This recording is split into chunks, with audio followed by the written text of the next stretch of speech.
Hey, what's going on, YouTube? Welcome back to Fable Forge. If you enjoy Reddit story narration and just like creepy stuff or interesting stuff, please like and subscribe. I'm really trying to grow the channel and it helps a bunch. R slash ask Reddit. People who take walks at night. What's the scariest thing you've seen? Story 1. During winter in a rural, no cell service kind of area, completely dark, no streetlights, nor anybody in sight. Temperatures were around 20 and it was snowing. I was walking my dog with a flashlight. Then I heard someone start screaming bloody murder. Flight or fight kicked in. It truly sounded like someone was being stabbed to death for what seemed like whatever.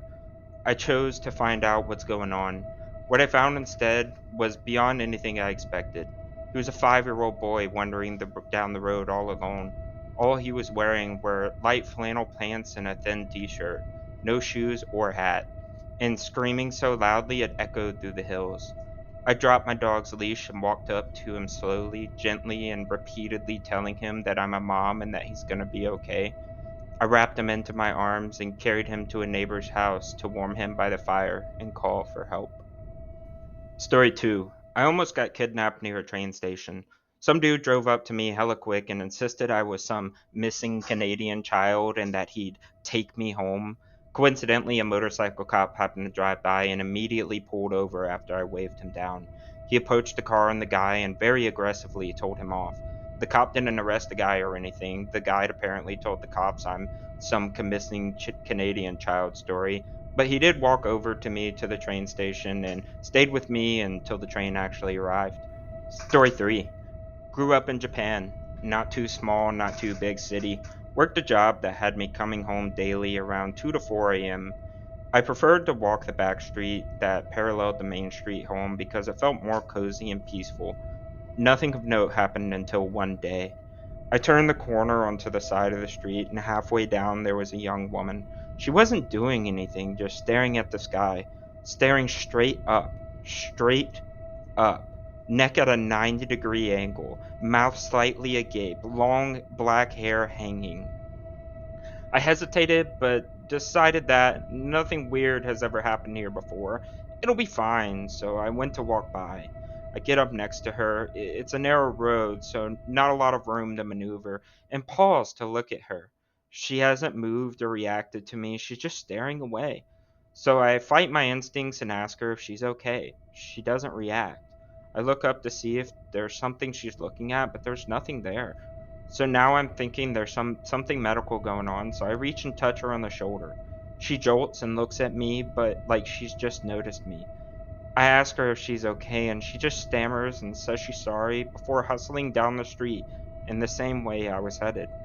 I decided to smoke a cigarette to let some distance get between me and her, but towards the end of the street she stops and stares at the sky again. Doesn't move for the whole 5 minutes it takes me to finish my cig. I walked down the main street for the next couple of nights. Story 4. I worked night shift for 7 years. One night, a young, thin, blonde woman was walking down the street at 2 a.m. with no pants or underwear and a button up shirt open. I tried to ask if she needed help, and she just stared forward, slowly walking, staring forward. I called the police, and they came and stood in front of her as she slowly walked into the cop's hand and stopped. I didn't say anything and went back to work. I still think of her and what was going on. I tell myself she was sleepwalking on Ambien or something and that she just wasn't assaulted and in complete shock. I'll never know. But she was very pretty and seemed well groomed. Was very strange. Story 5. One time I was walking around my relatively safe neighborhood with two of my friends after midnight. We were probably 16 at the time. This loud red truck speeds by us, which is normal for the road we're on. Then a few minutes later, the same red truck drives by the opposite way, going very much slower. Again, just a couple of minutes later, he drives by this time, stops 100 or so feet away from us, and just sits there. Realizing that this is not normal, we booked it through the yard to the next street over. For the next 20 or so minutes, we see this truck creeping up and down the neighborhood while we hid behind some bushes, and when we finally thought it was gone, we booked it to my house. He turned the corner onto my road just as we were about to open my front door. Story 6. I work night shift at Kadena AB in Okinawa, Japan. I started walking to work because I didn't have a car. I really enjoyed the walks. It was a good way to wind down after work, and the nights were cool and quiet, and I could listen to my music without worrying about anybody else around. One night, while walking home, I heard some rustling in the jungle of the trees on the way home. Next thing I know, all of the lights went black, and all I felt was a loud whoosh coming right at my head. I screamed like a little girl, ran, and dropped my iPod. Once I made it past the trees, I realized it was one of the giant bats that lived on Okinawa. It had scared the living crap out of me. Story 7. I live out in the country, more woods and fields around me than houses. There are several dirt paths through the woods that farmers use for their tractors and all during the day. I like to run on these paths because it's usually quiet and no traffic unlike the road. During the hottest part of summer, I run at night because it's cooler outside. So one night it had rained during the day, so all the tracks on the path were gone. I was out running at midnight. I had an uneasy feeling, but didn't see anything. But then I circled around, and on my second pass down in a particular way, I saw my footprints. But then I saw another pair of prints, bigger than mine, that hadn't been there before. Then I saw they made the same turn the same way I had earlier. I cut it short that night. Never saw anybody, but still. Story 8. Something like this happened to me a few years back. My boyfriend and I had been exploring some dirt roads on Vancouver Island, south of Nanaimo. We found this super rundown campsite beside a river and decided to take a look. It had been snowing the whole drive, and the whole site was covered in pristine snow. At one point, we split up so I could find a place to pee. He went south and I went northwest. I finished up and wandered back south when I completely noticed fresh boot treads in the snow heading north and out of the site. They went right by where I'd stopped to pee in the bushes. My hair was standing on end, and when I alerted my boyfriend to the tracks, they actually skirted the edge of the site from the road where I passed and past where I was peeing and north out into the woods. Needless to say, we got out of there fast. The trip back had been a fiasco, too. What a gong show. We had driven past a large metal gate on our way to the site. When we got back, we found it locked with two trucks already there. One was on the side of ours, and the other was on the complete opposite side. They were wrapping it in chains in order to bust the lock open. We stepped out of the car and we were panicking a bit. It was dark, snow everywhere, and a couple of hours from home. The trucks are about to step on the gas when some car pulls up and a lady jumps out yelling. They were the ones that closed the gate on us.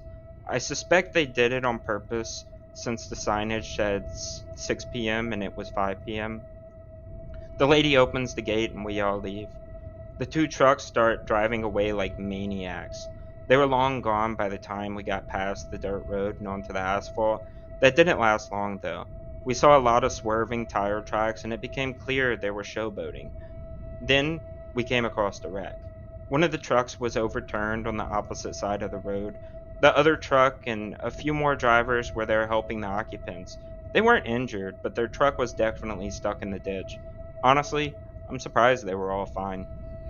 Story 9. More backpacking than a walk, but this still terrifies me to this day.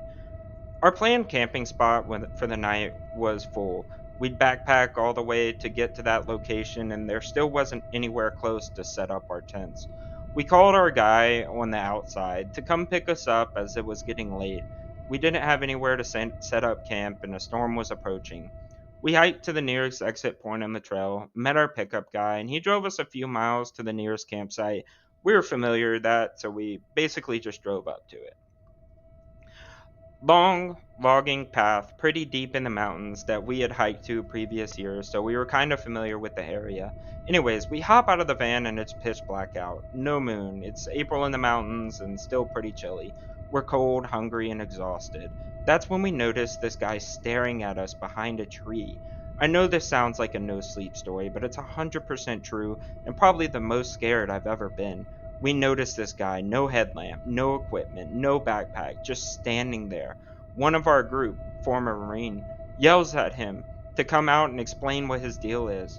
This guy walks a few feet out from behind the tree, and we all shine our lights on him.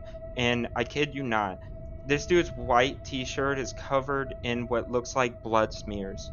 He's pretty rough looking, long hair, long beard, crazy eyes, and he was wearing a bloody t shorts and shirts in 35-degree weather at night. We're all pretty freaked out, and this is a pretty experienced group of hikers who'd seen some stuff. We ask the guy what his deal is, and he says we can't camp here. We tell him that's exactly what we plan to do, and he says, I don't think that's a good idea for any of you. We kind of turn to discuss as a group, and when we look back, he's hidden behind the tree. As a group, we basically decided none of us were getting any sleep that night if we stayed here, so we packed up the van and left. As we were pulling out, this guy pulled out one of those red filtered flashlights and ran after our van. I'm not kidding. He followed us for at least a quarter mile on foot. He was very fast. We passed a park ranger on the road and flagged him down to tell him how weird the dude was acting, and he said he'd go investigate. I didn't hear anything for about 5 years. For the longest time, I thought he was probably just some pot farmer who had a nearby plot or a moonshiner who was just living in the woods and didn't want us near still. People hunt out there all the time, which would maybe explain the blood a little bit. But I was recently at an event with some guys again, and for the first time in years, that creepy dude from the woods story got brought up. One of them, who still lives nearby, broke out his phone and said, I forgot to tell you guys. I saw him again. Pulls up a news article, and there he was. So obviously the same guy. He'd been arrested for murdering some poor girl on the trail. Timelines didn't match, so I fully believe we saw this guy shortly after he murdered somebody else. He wasn't charged with anything else as far as I'm aware, but I'm not backpacking without a gun anymore. Story 10. A couple of years ago, it was the start of my weekday night stroll. I was living in an apartment complex in Florida at the time, so it was the only opportune time to do so without being completely drenched. The exact moment I was crossing the sidewalk adjacent to the other side of said complex, I witnessed a middle aged man dude punch his wife slash significant other in the face, in full view of me and another passerby. The passerby called the cops and the dude was arrested. It wasn't a scary situation to my own well being, but I did find the situation chilling for one, how nonchalant the guy was in assaulting his wife slash significant other in public, and two, how the abuser slash significant other was pleading for the cops not to be called. It was a domestic abuse so normalized it happened in full public without any second thought slash rationale. Story 11. Was out for a late night walk in the rain and always enjoyed it because it's peaceful, smells great, quiet, and never see anybody. Walked off this trail into the back into the road and saw a big pile of garbage under a tarp at the end of the cul-de-sac that the trail ends on. Got a creepy chill, like that could be a dead body or something, and I'd never know. Just a weird feeling that snapped me out of my calm walk. Picked up the pace. About 500 yards away, parked guy sitting in a car there, dark in the rain, like 11 p.m. ish, car off, just sitting there. Got super creeped out at this point and changed my route back to the main road and hurried home. Turns out it was a dead body someone had dumped under that tarp. Was just there for 4 days before someone investigated it. The guy in the car turned out to just be a random dude. Guy lives there, totally unrelated to the body. Still, took a few months off of my late night walks alone in the woods. Story 12. Many years ago, my boyfriend and I decided to take a late night walk around his generally safe neighborhood. We got a few steps past the driveway when a shirtless guy came running over with a hammer in one hand and a machete in the other. My boyfriend stayed super calm and asked the man what was going on. Apparently, some man had just broken into his apartment and tried to kidnap his young daughter, so he was chasing after him. He was chasing him down to either shatter his fingers with the hammer or chop off his hands entirely with the machete. And he thought my boyfriend was possibly this man. My boyfriend gave me his car keys and told me to take myself home. We lived apart at the time, so I went and got in his car. And by the time I was backing out the driveway, the man was screaming at my boyfriend, who was just standing there calmly with his hands in the air. I drove a block away so the man wouldn't see me, rolled down the windows to try and hear what was happening, and called the cops. The machete man ended up running off, and I don't know if they ever got him. My boyfriend was fine, though. Story 13. I tried an electric bike my aunt had while we were visiting. I wasn't used to how abruptly it would accelerate, so when it did, I yelled for a second. My cousin was taking a video of me the whole time because I would probably have done something hilarious to make an absolute fool out of myself, like crashing, and it would have been hilarious. So there I was, riding to the end of the street and turning back around when I noticed a lot of men holding large rocks in their hands, barefoot, came by me as if they were hunting someone down. We were told to come inside immediately as someone had just taken a machete and started attacking people at the party just around the corner where we were having a party. Later that night, we replayed the video and we noticed that when the bike accelerated and I yelled, a man walking in front of me was holding a machete. He startlingly turned, whipped around, and glanced at me. We were glad he didn't swing the machete. He was so close he wouldn't have missed. He had matched the description of the man who had hacked random people that day. Anyways, guys, that was all the creepy stories that we had today. I hope y'all enjoyed them. I certainly did. I had got some chills down my spine reading some of those. But if y'all did, please like and subscribe. I'm really trying to grow the channel and would be happy to give y'all more Reddit narration content. Have a good day.